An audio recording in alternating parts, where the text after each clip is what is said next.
Welcome to today's Global Connections program. I'm Bill Miller. Today we're going to take a look at a very interesting adventure that a good friend of mine has had as a former Peace Corps director and a former member of the Peace Corps, as well as being an official in the USAID operation. My guest today is Mr. Aaron Williams. Aaron Williams is an international development expert and a former diplomat. He served as the 18th director of the United States Peace Corps from 2009 to 2012 under President Barack Obama. Previously, he held several major positions with USAID, the U.S. Agency for International Development. Aaron Williams, welcome to today's Global Connections program. It's always good to see you, Bill, and thank you for having me on the program. Real pleasure. My pleasure. I'm delighted we can visit. We'll have to visit in person one of these days. Full disclosure, you and I were in the Peace Corps together, I'm going to say about 100 years ago, something like that, in the Dominican Republic. So, but anyway, let's jump right into your book. Right. A wonderful book you just wrote. It's called Life Unimagined, The Rewards of Mission-Driven Service in the Peace Corps and Beyond. Why did you decide to write this book? Well, thank you, Bill. I had two goals in mind, Bill, in writing the book. First, I wanted to inspire young students to consider a career in global affairs, especially minorities, people of color, who are still underrepresented in our foreign affairs agencies and in international development organizations overall. And then second, and this is really important to me personally, I wanted to leave a legacy document for my 5 grandsons, a book about our family and my career, seen through my eyes and in my own words. Well, you've had a remarkable career, and it's certainly one that's really worth documenting.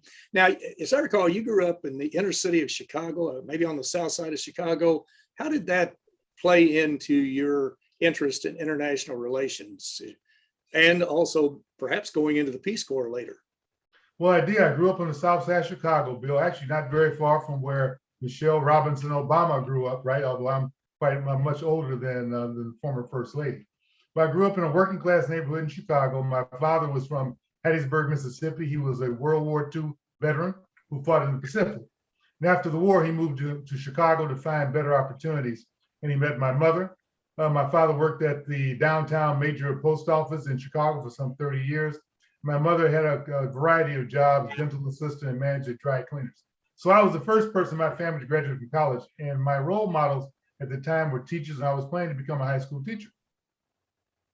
And that got you moving, and that got you going in the direction of international relations. Well, great. Well, you were, as I mentioned, you and I were in the Peace Corps together. In fact, we were at the University of Modernization for well over a year, I guess, at the same time. Right. But as we look back on the Peace Corps, we think about President John F. Kennedy. He established the Peace Corps in 1961. Today, there are over 240,000 what we call returned Peace Corps volunteers, Americans who have served overseas. Currently, there are about 7,400 volunteers who will be going back to their countries after this COVID bout that we've been dealing with, and will be serving in over 60 countries. What are the 3 main goals of the Peace Corps? Well, Bill, in real encapsulated form, I think number one, the first goal is to build local capacity in the countries where we serve by working on priority projects. Second, I think to share the true face of America with the world. And then 3, bringing back this rich experience, bringing it back home as these newly minted world citizens and sharing this in their community. Because as you well know, it's nothing more important for Americans than to become good global citizens in the world. That's for certain. And we certainly need more of it today than at any time probably in our history. Now, as I mentioned, you were the director of the Peace Corps from 2009 to 2012. What were some of the most memorable moments that you had as Peace Corps director? Well, so many. Well, I can imagine. So many. Was first of all, as you can imagine, what a capstone in my career, serving as a Peace Corps volunteer with you in the Dominican Republic, and then full circle, working in the Obama administration, having the privilege of working in the Obama administration, and then to serve as Peace Corps director. And also, let me just say, Bill, I found when I got back to the Peace Corps as director that Peace Corps continues to be a marvelous place for a young person to develop leadership skills at a very early age that will hold you in good stead for the rest of your life. So I think some of the things that were most memorable, I think some of our major accomplishments for me and my team at Peace Corps is that, number one, we put together a comprehensive assessment of the Peace Corps that would lay the groundwork, a blueprint, if you will, for a substantial budget increase. And we had strong bipartisan support for this, right? Something that, again, in this day and age, we need to see more of in the United States and government. And in essence, with this blueprint, we set the stage for the expansion and modernization of the Peace Corps. It resulted in 5 new country programs. We offered hundreds of young Americans the opportunity to serve around the world. The new country programs included Colombia, Nepal, Sierra Leone, Indonesia, and Tunisia, which were all early Peace Corps legacy countries. Then, of course, Bill, during my tenure, we celebrated the 50th anniversary of the Peace Corps, right? We provided a platform for America and the world to join us in celebrating 50 years of promoting world peace and friendship. And together, our senior staff, we traveled to 15 countries and some 20 states in America to celebrate this 50th anniversary. It was really amazing to see the outpouring of love and friendship and appreciation and respect for the Peace Corps in its 50 years of service. And I might add, Bill, that as you know, this year we're celebrating the 60th anniversary of the Peace Corps, right?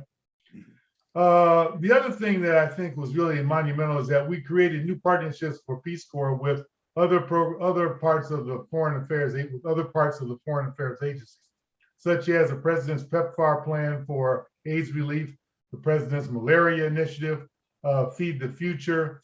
All of these were important programs which gave Peace Corps volunteers the opportunity to combat AIDS and malaria epidemics and also reduce hunger among mothers and children in towns and villages around the world. So I'm really, really proud of the things that we accomplished there. And we also built, one last thing I want to mention to you, we also created a new type of volunteer to combat the brain drain of healthcare professionals in Africa. We joined forces with Dr. Eric Gooseby, head of PEPFAR at the time, to create a new unique public-private partnership. We sent experienced American doctors, nurses, and midwives to serve as faculty in medical and nursing schools across sub-Saharan Africa. This was the brainchild of a visionary young doctor, Dr. Vanessa Bradford Carey, who's the co-founder and CEO of this organization that is now called C Global Health. So I was really proud that we were able to do that.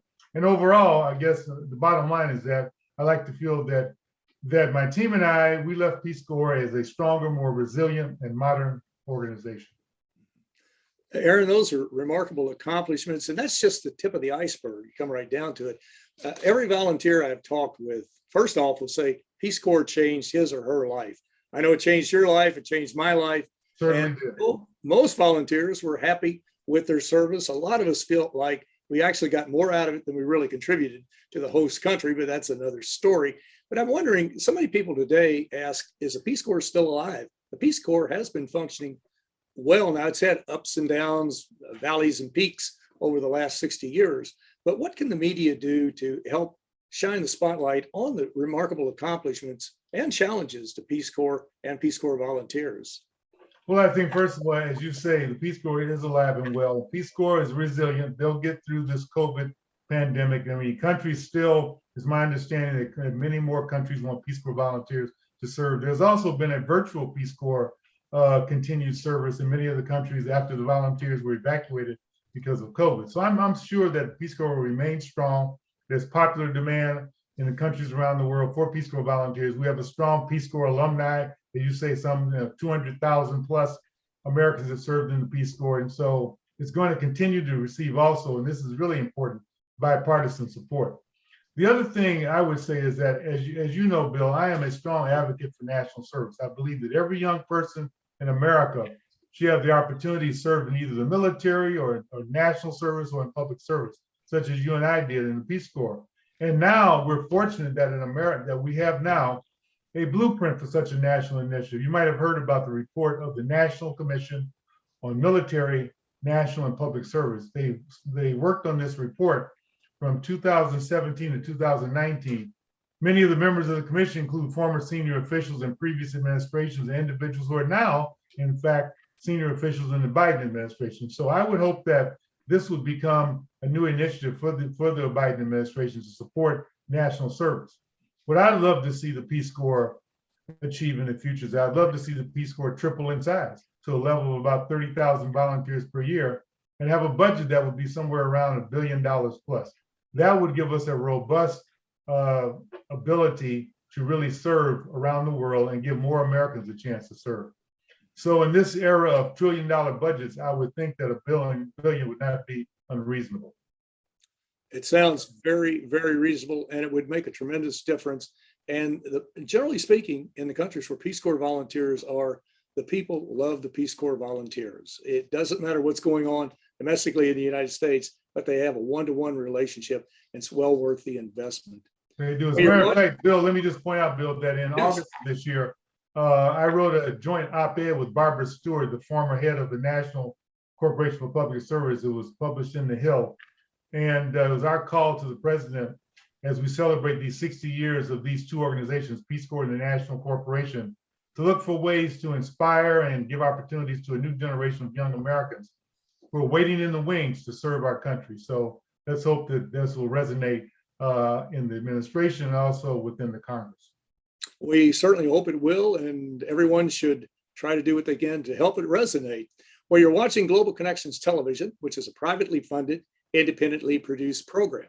The opinions expressed on Global Connections are solely those of the moderator and his guests. We'd invite our viewers to go to our website at www.globalconnectionstelevision.com to view previous programs.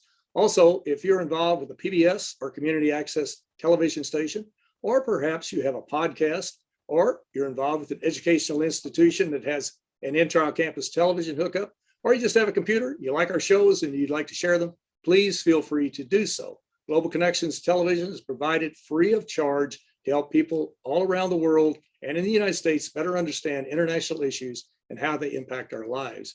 Today, we're taking a look at a very unique experience that a good friend and colleague of mine had as he worked in the United States Peace Corps and for USAID.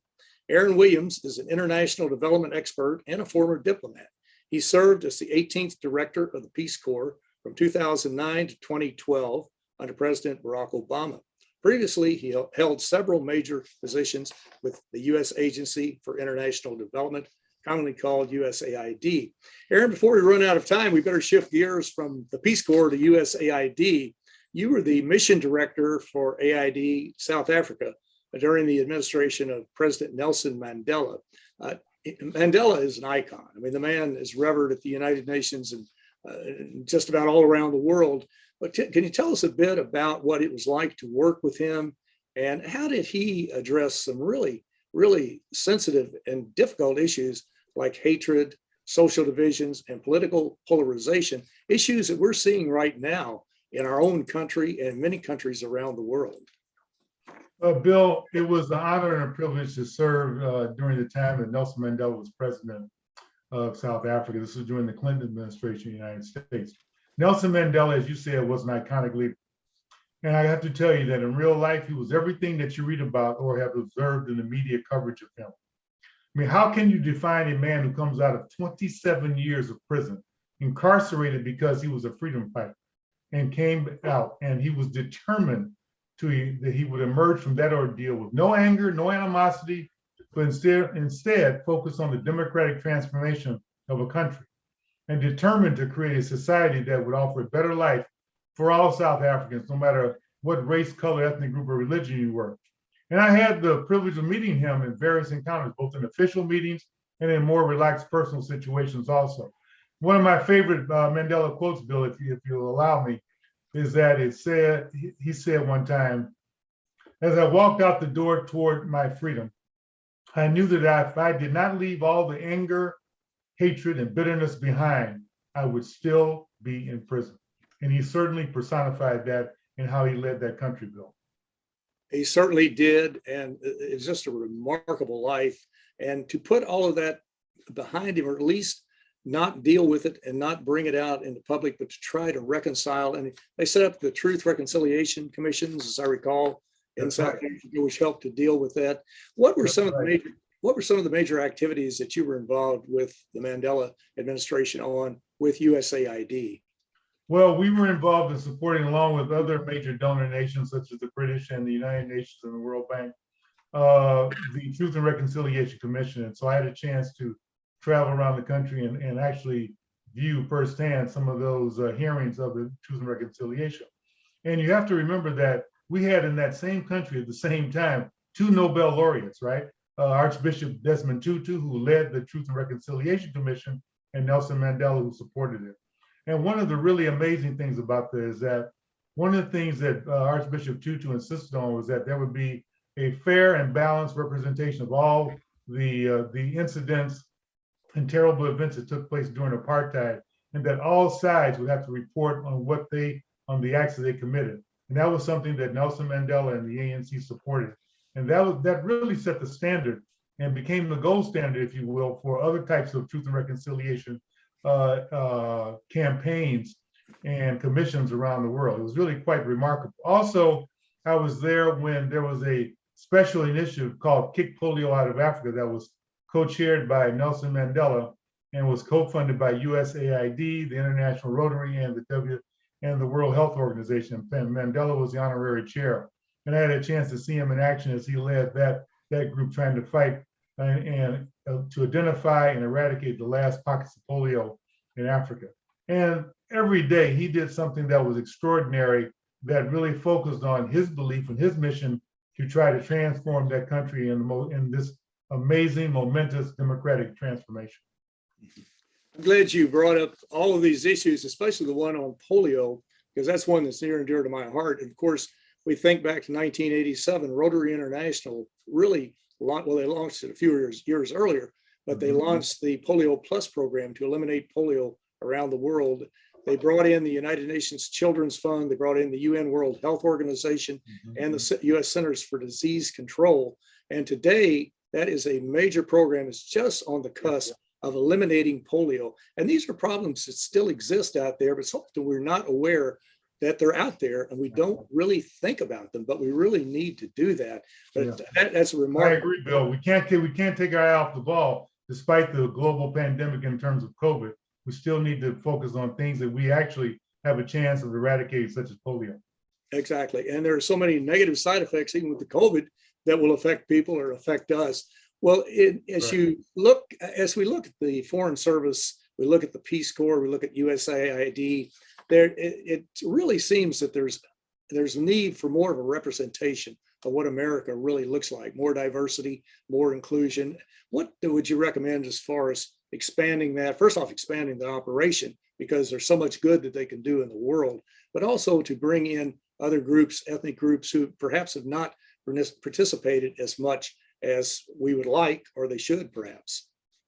Well, I think, Bill, early this year, I testified before the House Foreign Affairs Committee on a panel discussion on diversity in the foreign affairs agencies. So I'll just share a couple of thoughts that I left with the committee members and my fellow panelists.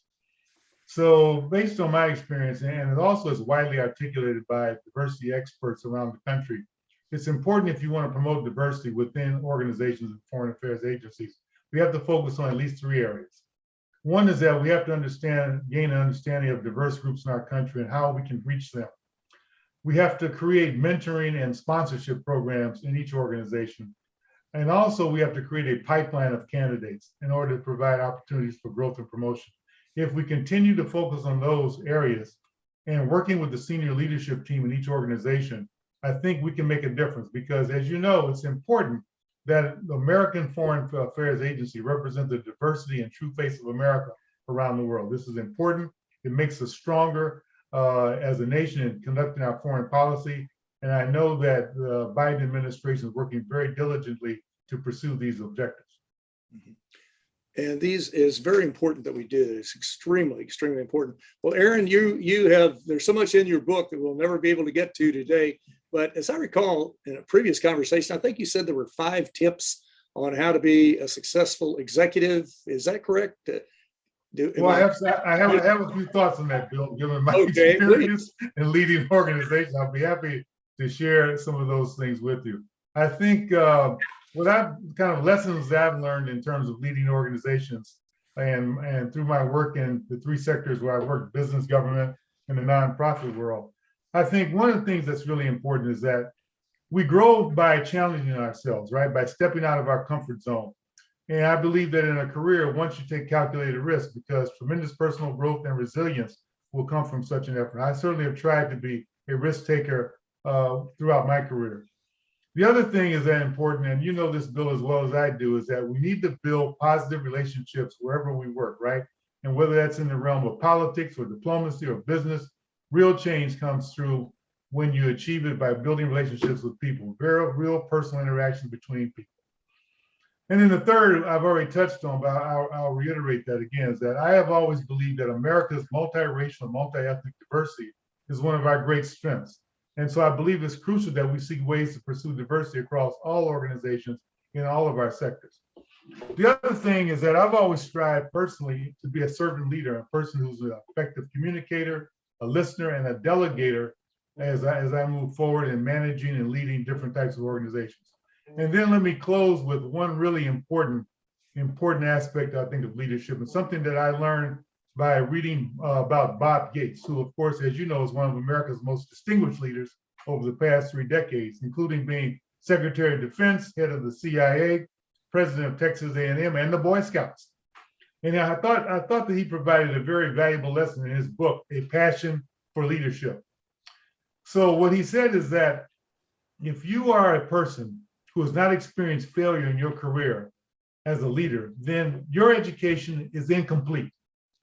And I thought that was very profound. So I've always told young people when I've talked to them about leadership is that embrace failure, because that's going to make you stronger. Certainly in my career, when I had a major career, what I thought was going to be a major career setback, it opened the door to the most important assignment in my foreign service career, Bill. When one door closes, another door opens. Yes. That's right. Well, Aaron, you quoted Bob Gates's book. Do you have any quotes from your book that you'd like to share in the last 30 seconds or so? I would, Bill, and thank you for giving me the opportunity to do that. This is something I wanted to say that I thought would be helpful to your viewers. And that is in terms of looking at service overall. And this is a passage in my book.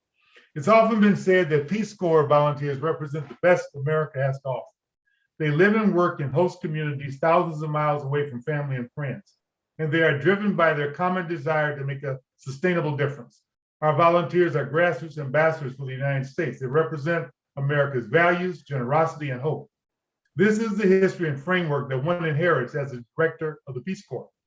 I've always regarded it as a position of sacred trust, and it was a privilege to serve in this position in the Obama administration. There is truly no higher calling than to serve our great nation. End of my quote. Thank you, Bill. Aaron, the Peace Corps has had many slogans over the years. One that I really liked was the toughest job you'll ever love. And it certainly was. I remember you and I could recount, quote, war stories, unquote, ad infinitum, I'm sure, or ad nauseum, whichever it may be. But I remember the first year I was in the Dominican Republic, and I lived in a little shack out in the rural area. No electricity, no running water, outdoor toilet, if you want to call it that. I'm not sure I'd even call it that. And slept on a cot. And the only thing running in my little shack were the rats over the ceiling. And that was it. It was a unique experience. I remember a few days like that. Yeah, I'm sure we all could, but it's just remarkable. But I want to thank you and congratulate you also on this wonderful book that you've written, A Life Unimagined, The Rewards of Mission-Driven Service in the Peace Corps and Beyond. But Aaron Williams, thank you so very much for a very interesting and a very informative program. Thank you, Bill. It's a real pleasure to see you again. Always good to be with you. And congratulations on the fine work you're doing to make open up the rest of the world to Americans. Really appreciate it. Thank you, sir. Okay, goodbye. I'm Bill Miller. Thank you for joining us today on Global Connections Television.